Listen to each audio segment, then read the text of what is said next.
Hello everyone. Today I'm going to be making a video on my model train collection. This will be part one of most likely two parts. This one will cover my passenger equipment, part of my collection. So I'll include locomotives and all my passenger cars that I currently own. Recently I have been getting rid of things to get other items that are of better quality. I got rid of my old Bachmann F40PH for a better Walthers one, my old Anthem Blue Box P40 for the ready to run one. But I guess we'll go ahead and get started with passenger cars on the right side, and we'll work our way left with locomotives. So we'll start here with these two cars right here. They're both Walthers ready to run Amfleets and Phase 4 paint.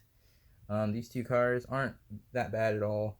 They're pretty decent cars. They do still have the problem of being kind of stiff on the tracks. As many of you may know, I used to have a Proto one. I'm going to be getting another Proto one, but it's going to be a Phase 3 paint. I didn't want to repaint my Phase 2 one because I would have most likely messed up that metallic finish that the car had, and I just didn't want to do that. So I sold it off for more than what I got it for, almost triple the price I got it for, because I got it for like a really good deal. I got it for $20 off modeltrainsub.com. Pretty phenomenal price for a Walthers Proto Amfleet. Sold it for 60, so tripled it. And plus 60 is still a pretty good price to get one of those, and as new condition. So as many of you may or may not know, I'm trying to make a single Amtrak train. Most of the equipment that'll be used for that. So I need more coach cars. That's my only Amfleet coach, and that's my only Amfleet Cafe. They're very nice cars. Walthers did a pretty good job of these for what they were back then. They definitely have their problems, which will make them nowhere near perfect, but they're decent for now. Next are these old Walthers Horizon cars. They're alright cars, like Amfleets. I still need to put knuckle couplers on these two. These ones have metal knuckle couplers. These need those. The Horizon cars are alright. They don't have diaphragms, and then I don't know why Walthers never did that. These two cars. Walthers is doing a re-release of the Horizon cars in the mainline series with apparently improved tooling, is from what I heard. So I might get one of those and compare it to those. If it blows those out of the water, I'll just sell these two off. Next is my Walthers mainline Bud Sleeper car. It's a pretty nice car.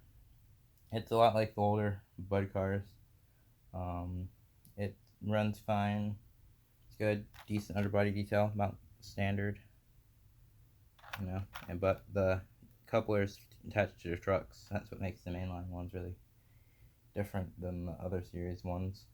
But it's nice. Phase 3, good paint. Then the next one is a Walthers Ready to Run series, older ones. Amtrak Phase 4 Diner, very nice car. Pretty impressed with it. Actually, these older art Ready to Run dining cars, their tooling is actually a little different than the mainline ones if you look at the windows. So I thought that was something cool people might look out for if they're building the Amtrak single level train. And then this car right down here is a project I'm working on. It's a slumber coach. Will be an Amtrak Phase 3 paint. It used to be a Pennsylvania car. I'm in the process of redecaling it. I still need to touch up right there. I made a little mistakes here and there. But some of these slumber coaches were looking pretty rough toward the retirement, so they'll be alright. So we'll touch up a little bit of paint, maybe a tad bit of weathering, and that'll be alright. Now for the second row, my superliners. I have a superliner 1, that's a Phase 3 coach baggage, and then I have two superliner 2s. One's a sightseer lounge, and the other one's just a normal coach. They're pretty nice. I must admit, I really do like these Walther superliners. If you can get them for a good price, I'd recommend grabbing them. I know a lot of people want the metal plated finish ones. To be perfectly honest, not all Amtrak equipment that was running around had metal plated finish. Some of them had a duller look, like these cars. So you gotta actually do your research when you're trying to build a train, how realistic you want it to look. But it's alright either way. But I really do like these cars. I might do like with this one YouTuber called Streamline Trains. He unfortunately doesn't make any more videos, and nor the Van went, but hopefully everything's alright with him. He had a super detailed Amtrak train of superliners and a single level train. They both look phenomenal. He took them apart, detailed them and stuff. So later down the road, I'll hopefully do that. But all these cars are amazing. I love them. I look forward to getting more later down the road. Next is this custom painted Norfolk Southern observation car, the Pocahontas. This car is not a realistic car, but it's still pretty nice. I definitely want to build an OCS train. For now, I'll leave it, even though it's not realistic. The real NS7 is the Pennsylvania. I'm pretty sure the person just couldn't get decals for Pennsylvania, so he just did Pocahontas.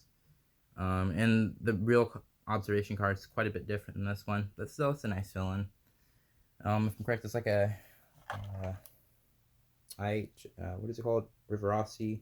I don't know, like AHM, Rivarossi, and like one other company. Basically, all the same tooling. So I'm guessing they're all under a parent company or something. That's why. But it's a pretty nice car. I might switch it over to body mounted couplers one day. But it's a nice car. Next one is also another custom car. Is this Athearn Blue Box car that the person I got it from actually did some custom work and made the car longer. You can tell by this line right here. The other side is not that bad. I'm debating whether if I want to make this into a Norfolk Southern or a Norfolk and Western car. I'll go back and fix that line up more. It's only really visible when you have direct sunlight on it, like now. But if it's just sitting on the track with average lighting, you can't even tell that line's there. But it's pretty nice. Also, the technique the person used for the sunshades in here is a pretty clever and cheap technique. I might do a video on that if y'all would like. So just put that in the comments if you would like to see that. And these next few cars all are additional project cars, like that one. These two don't have the trucks on because they're being worked on.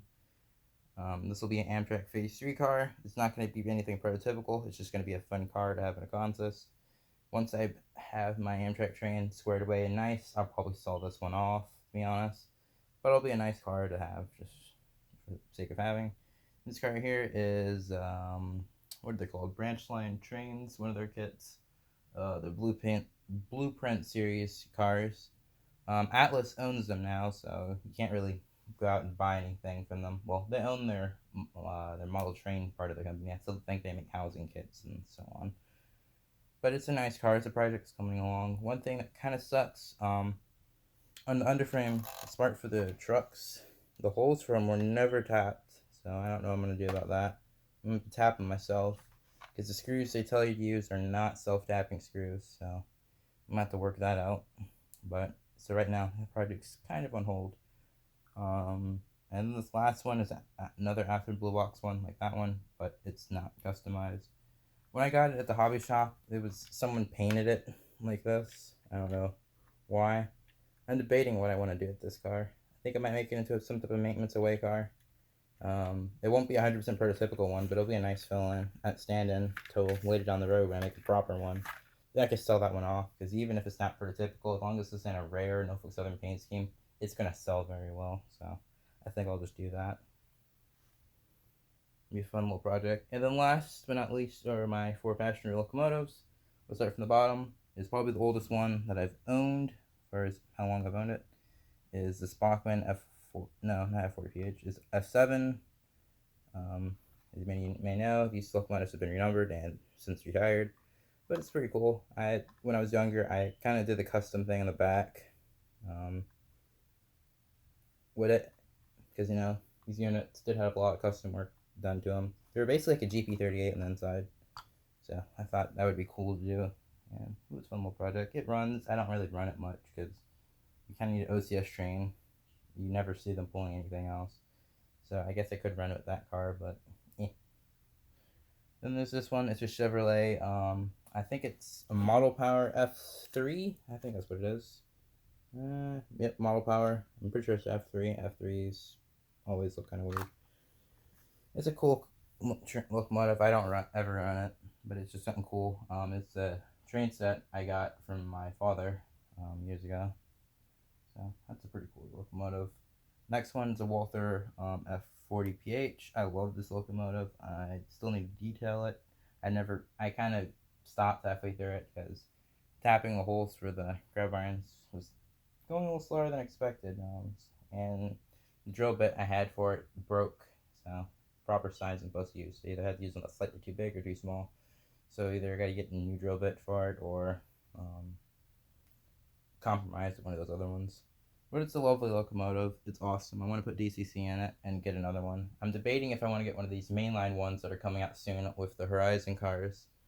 You can get it off of modeltrainstuff.com. If you pre-order, you can get one of the DCC and sound ones for $130, which that's really good. The tooling will be basically the same as this Trainline one. This is the late Trainline one, so the number boards are done, and the whole pilot area, well not pilot, but whole underframe area is black.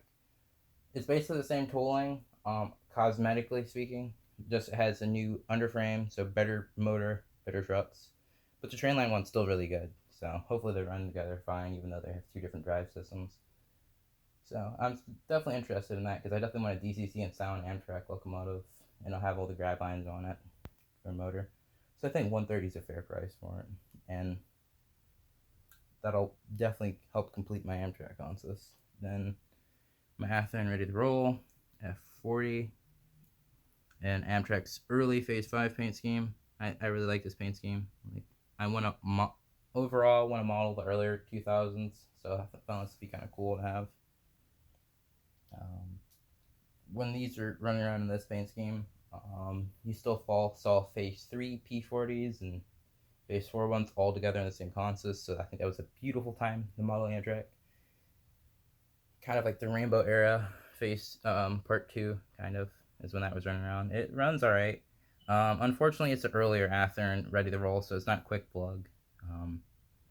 I forgot that the very early ready to rolls were not quick plugs, so that's gonna be a little bit more work getting that DCC, same as this one. So when I do this one, I want to do that one at the same time. So that'll be a little bit of a project.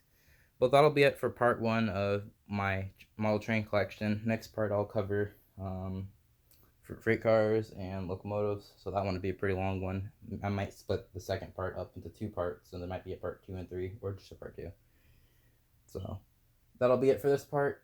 Please like, subscribe, check out my Discord because I'm pretty active in there, or my Instagram. I post there quite often, at least a few posts a week. So everyone take care, and that's it for part 1.